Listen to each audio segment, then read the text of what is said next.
सो आज हम लोग सीखने वाले हैं story of Gautama's quest 4.26 standard का 4th यूनिट का second lesson, the story of Gautama's quest. ये एक्चुअली जो लेसन है पूरा जो यहाँ पे दिया हुआ है कि हाउ द प्रिंस गौतम, यहाँ बोल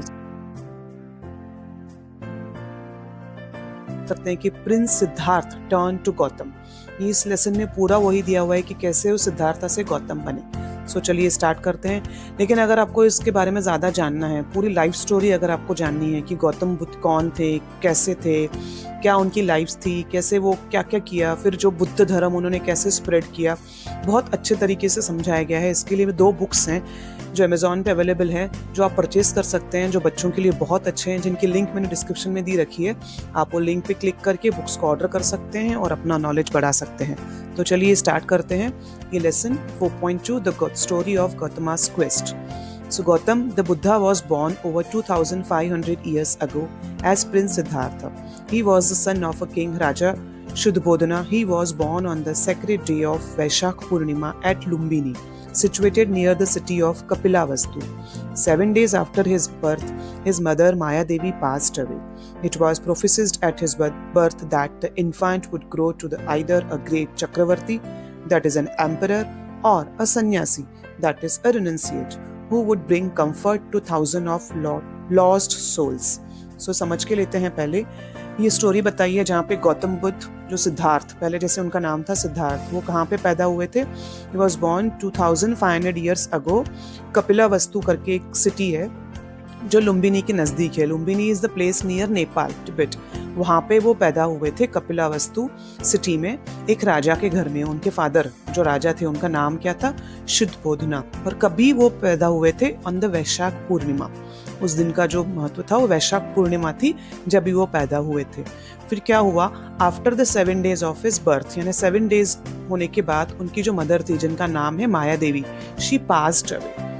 और जैसे हमारे में होता है कि जब कोई बच्चा पैदा होता है तो उसके नामकरण वगैरह के लिए हम किसी न किसी प्रीस्ट को बुलाते हैं। तो वहाँ पे भी जब वो प्रीस्ट आया तो उसने प्रोफेसिस्ट किया। प्रोफेसिस्ट मतलब क्या?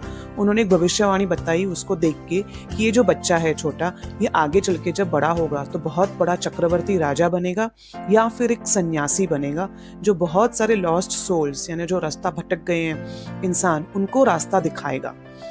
ये चीज़ उन्होंने बताई। नेक्स्ट पैराग्राफ पे मूव करते हैं। The king was determined to prevent his beloved son from renouncing the world. He surrounded the prince with every imaginable luxury and comfort. It is said that the king had 3 magnificent palaces, one for each season of the year.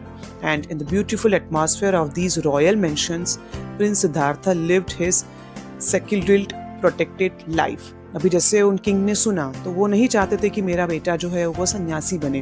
वो चाहते थे, क्योंकि वो राजा थे खुद, तो वो क्या चाहेंगे? मेरा बेटा भी बड़ा होकर राजा बने। तो उन्होंने क्या किया कि मेरे बेटे को कभी कुछ पता ही नहीं चले दुनिया के बारे में। तो उन्होंने क्या किया? उसको एक सेक्रेटेड लाइफ, प्रोटेक्टेड लाइफ में रखा। मतलब क्या किया? राजा के पास एक्चुअली 3 बड़े बड़े मैग्निफिसेंट पैलेसेस, महल थे, हर एक सीजन के लिए। मैग्निफिसेंट मतलब जहाँ पे हर एक चीज़ मौजूद हो। और उन्होंने क्या किया? उस पैलेसेस में हर एक चीज़ जो आप सोच सकते हो वो चीज़ प्रिंस के लिए अवेलेबल करके दी, कि जैसे उनको बाहर कभी जाना ही नहीं पड़े, हर सुख उनको वहीं पे मिले।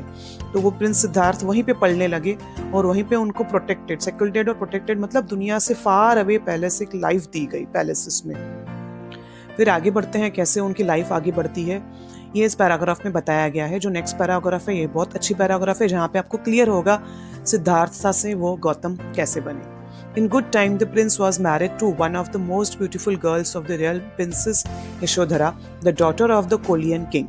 Soon as a son Rahul was born to them, at the age of 29, Siddhartha went out to see his kingdom and to meet his subjects. अभी यहाँ तक अगर आप देखेंगे तो क्या हुआ कि जैसे लाइफ आगे बढ़ी, वो बड़े हुए सिद्धार्था, फिर उनकी शादी भी हुई एक प्रिंसेस के साथ जो कोलियन किंग की बेटी थी। उनका नाम क्या था? यशोधरा। फिर धीरे धीरे लाइफ आगे बढ़ी, उनको एक बेटा भी हुआ सिद्धार्था और यशोधरा का, जिसका नाम रखा गया राहुल। अभी वो सिद्धार्थ इतने बड़े हो चुके थे, he was of 29 years old. Now he is about to be a king, अपने फादर की राजगद्दी पे बैठने जा रहे हैं। तो इसके लिए उन्होंने क्या किया? He went out to see his subjects, लोगों से मिलने के लिए, देखने के लिए कौन कौन है मेरे राज्य में। वहाँ पे उन्होंने क्या देखा वो आगे पढ़ते हैं। He beheld what the Buddhist books call the 4 signs, witness to the impermanence of the world. He saw an old man a diseased man, a dead man, and a monk.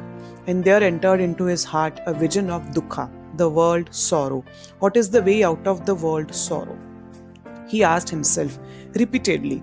The unanswerable question led him to renounce worldly life, leave his wife and son and set out in quest of the truth of life. अभी जैसे वो बाहर गए, अब तक उन्होंने बाहर की दुनिया कभी देखी नहीं थी. जब वो बाहर गए उन्होंने देखा. क्या चीज़ें देखी? ये 4 चीज़ें बहुत इंपॉर्टेंट है जो मैंने अंडरलाइन की हुई है. ये क्या है? इन चीज़ों के बारे में अगर आपको जानना है, जैसे उन्होंने एक ओल्ड मैन देखा.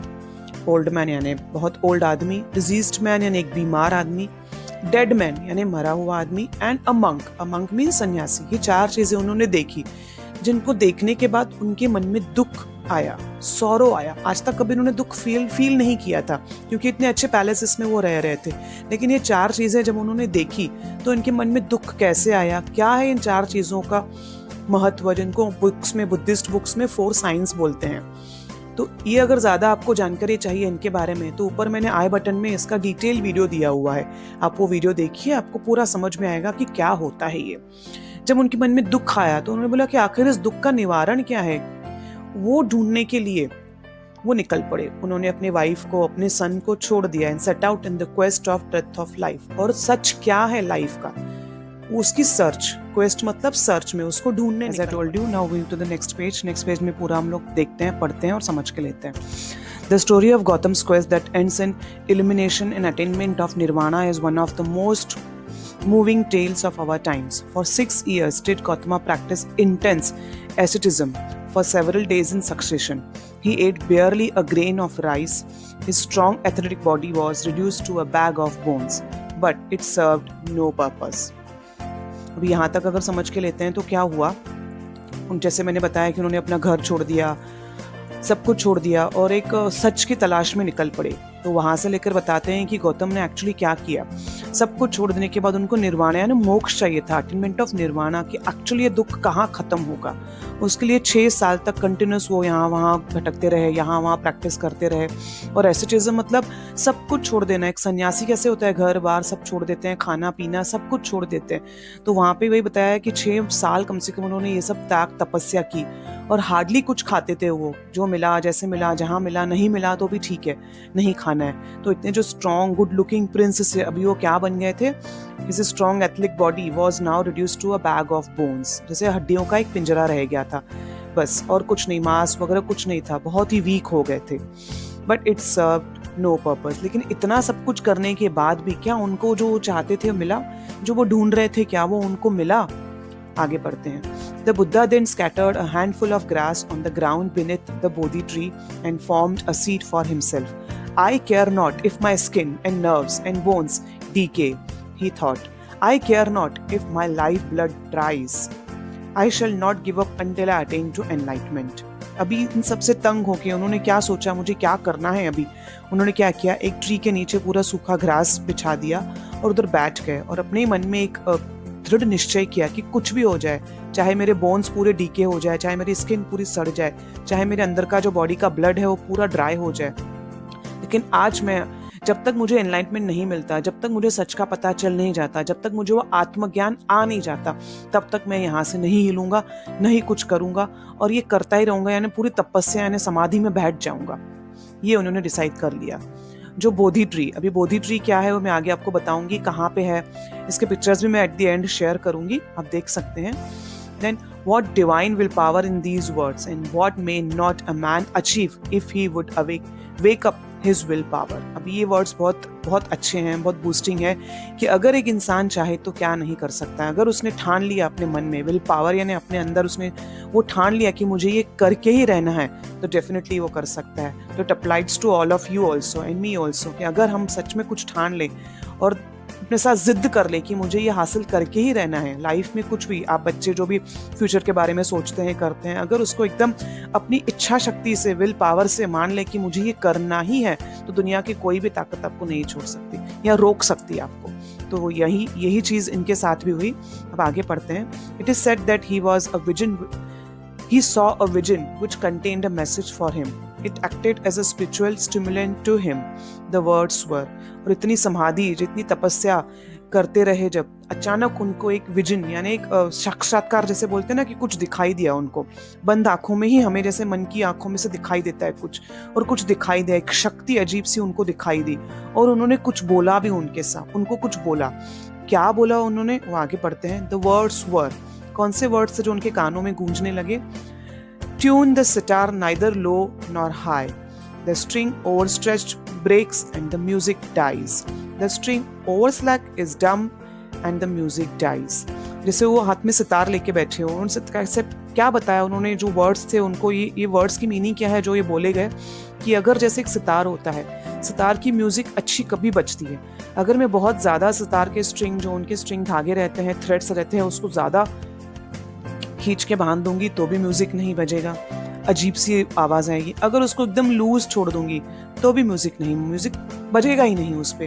तो जब तक मैं उनको परफेक्टली बांधती नहीं हूँ, न ज़्यादा टाइट न ज़्यादा लूज, तब तक उस तार में से अच्छी ट्यून, अच्छा म्यूजिक नहीं आ सकता। वैसे ही हमारे साथ भी है। ही taught to himself, I too have tortured my body to starvation. I have taken extreme. Let me follow the middle path. तो हमें भी वही करना चाहिए लाइफ में, बहुत एक्सट्रीम लेवल तक नहीं लेके जाना चाहिए, एक बीच का रास्ता निकालना चाहिए। जैसे उन्होंने बताया, बोला कि मैंने अपनी बॉडी को बहुत टॉर्चर किया और बहुत भूखा उसको रखा है, तो मेरी बॉडी की हालत क्या हो गई है। अगर मुझे कुछ करना है तो मुझे एनर्जी तो चाहिए, लेकिन उनकी बॉडी कैसे हो गई थी ना खाने की वजह से। तो उन्होंने क्या सोचा कि मुझे एक बीच का रास्ता निकाल के इसको ढूंढना पड़ेगा। When he tried to get up to take a bath in the river, he found that he had become so weak that he could not rise. Just then, a beautiful girl named Sujata appeared before him, carrying a golden bowl filled with sweetened milk and rice. जैसे उनको ये सब साक्षात्कार हुआ, उनके मन को ये समझ में आया, उन्होंने माना कि हाँ अभी मुझे बीच का रास्ता ढूंढ के ही सब कुछ करना है। तो जैसे वो उठने लगे कि जाके मैं एक बात लेता हूँ, तो he could not get up, उनमें ताकत ही नहीं थी कि उठ के जा सके। इतने में वहाँ पे कौन आया, एक सुजाता करके एक गर्ल आई, उनके सामने एक बाउल लेके आई सोने का, जिसमें स्वीटेंड मिल्क और राइस था। तो स्वीटेंड मिल्क है ना, मीठा दूध, और राइस थे उसमें ना, चावल थे। When she saw the weekend ascetic, she offered the bowl at his feet. Lord, please accept my offering of milk and rice. उन्होंने देखा कि कोई सन्यासी लग रहे हैं, अच्छे हैं, तो उन्होंने उनको ऑफर किया, उनके पैरों पे रखा और बोला, प्लीज मेरा जो ये प्रसाद आपके लिए लाया हुआ है उसको एक्सेप्ट कीजिए। Buddha accepted her offering. This was his first meal after many days of starvation. उन्होंने वो एक्सेप्ट किया और उसको ग्रहण किया, उन्होंने खाया हुआ। ये जो उनका बहुत दिनों के बाद का पहला मील था जो उन्होंने खाया। It refreshed him and infused a new strength in him. He realized that making the body suffer was not the way to enlightenment and truth. उनको समझ में आ गया कि ये बॉडी को सफ़र करना, व्रत वगैरह रखना, बॉडी को तकलीफ देना, इसमें से एनलाइटमेंट नहीं मिलने वाला है, या मुझे सच्चाई का पता नहीं चलने वाला है। हम लोग भी बहुत कुछ करते हैं ऐसे, खुद की बॉडी को तकलीफ देते हैं, व्रत वगैरह रखते हैं, नंगे पैर कहीं चल के जाते हैं। तो भगवान हमें ये करने के लिए नहीं बोलते हैं, या सच्चाई इससे नहीं मिलेगी, तो हमें बीच का एक रास्ता अपनाना पड़ेगा।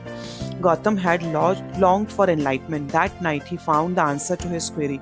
What is the cause of sorrow? इतना सब कुछ करने के बाद, 6 साल की तपस्या, उसके बाद भी इतना सब कुछ करने के बाद आखिर उनको उनके क्वेश्चन का आंसर मिल गया कि ये दुख का कारण क्या है। The cause of sorrow is desire. ये बहुत इंपॉर्टेंट है। The cause of sorrow is desire. हमें दुख होता है, उसका कारण क्या है? इच्छा। जब हम लोग कुछ से इच्छा रखते हैं, एक्सपेक्टेशन रखते हैं, जब ये पूरी नहीं होती है तो हम लोग दुखी हो जाते हैं।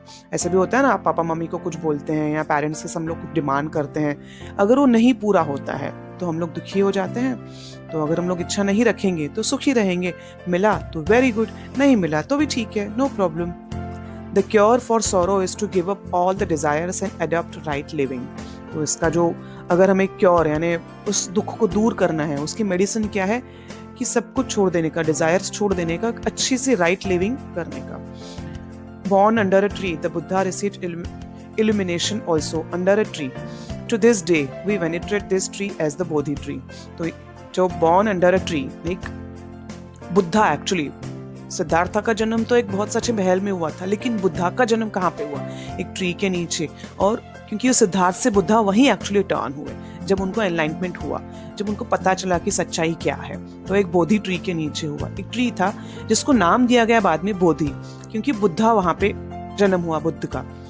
सो venerate this tree as a bodhi tree. तो हम लोग उसको रिस्पेक्ट में, उस ट्री की रिस्पेक्ट करते हैं, क्योंकि इतनी बड़ी हस्ती गौतम बुद्धा को भगवान माना जाता है, इतनी बड़ी हस्ती वहाँ पे जन्म ली, तो हम लोग बहुत रिस्पेक्ट करते हैं उस ट्री की। उस ट्री को बोधि ट्री करके बताया गया। तो इसके पिक्चर्स भी मैंने शेयर की हैं, आप देख सकते हैं, पिक्चर्स हैं आगे। देन कंप्लीट ये जो क्वेश्चन आंसर्स रहेंगे, इसका नेक्स्ट वीडियो बनेगा, वो क्वेश्चन आंसर्स भी आप देख सकते हैं। ओके, अगर वीडियो अच्छा लगा तो प्लीज़ लाइक कीजिए, सब्सक्राइब कीजिए, शेयर कीजिए, कमेंट कीजिए और बेल बटन को प्रेस कीजिए, जिससे अगर आगे जो भी मैं वीडियोस डालूंगी तो आपको उसका नोटिफिकेशन आता जाएगा। Okay, thank you, see you in the next video.